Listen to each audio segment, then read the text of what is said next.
আসসালামু আলাইকুম এভরিবডি, সবাই কেমন আছেন? আশা করি সবাই অনেক বেশি ভালো আছেন। তো আজকে আপনাদের দেখাবো আপনার ফোনে যেকোনো অ্যাপ কীভাবে ডাবল করে চালাবেন।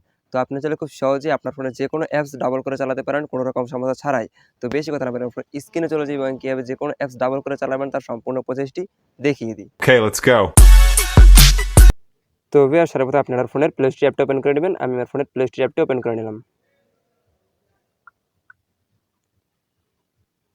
প্লে স্টোর অ্যাপটি ওপেন করার পরে আপনাদের সামনে এরকম একটা ইন্টারফেস শো হবে। তো আপনি সার্চ অপশনে ক্লিক করবেন।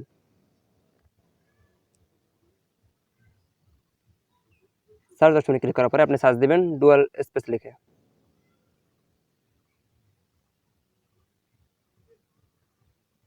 ডুয়াল স্পেস লিখে সার্চ দেওয়ার পর আপনাদের সামনে অনেকগুলো অ্যাপস শো হবে। তো আপনি অ্যাপসটি ডাউনলোড দিবেন।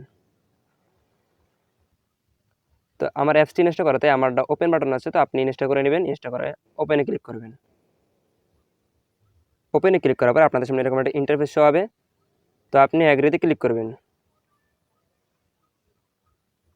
অ্যাগ্রিতে ক্লিক করার পরে অ্যাড অ্যাপ হেয়ারে ক্লিক করবেন।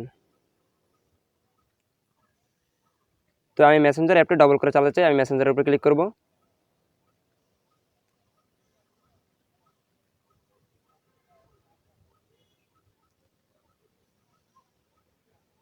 তো ভিউয়ার্স, দেখতে পাচ্ছেন আমাদের অ্যাপটা কিন্তু ডাবল হয়ে গেছে।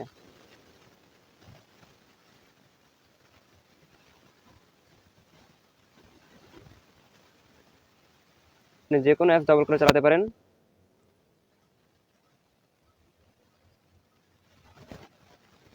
প্লাস অপশনে ক্লিক করে আপনি যে অ্যাপসটা ডাবল করে চালাতে চান সেই অ্যাপসটির উপর ক্লিক করবেন। তো আমি ইউটিউবটা ডাবল করে চালাতে চাই, আমি ইউটিউবের উপর ক্লিক করব। ক্লোনে ক্লিক করব। তো আমাদের অ্যাপটা ডাবল হয়ে গেছে। আমরা অ্যাপটা ওপেন করব।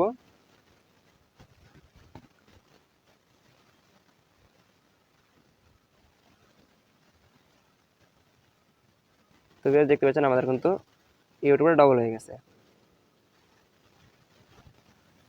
তো ভিউয়ার্স, আপনার ফোনে যে কোনো অ্যাপস আপনি এভাবে ডাবল করে চালাতে পারেন কোনো রকম সমস্যা ছাড়াই। তো ভিউয়ার্স, আমাদের ভিডিওটা ভালো লাগলে অবশ্যই একটা লাইক করবেন, আর এরকম ইন্টারেস্টিং ভিডিও পেতে আমাদের চ্যানেলটা সাবস্ক্রাইব করে রাখুন। দেখা হবে নেক্সট ভিডিওতে। আসসালামু আলাইকুম।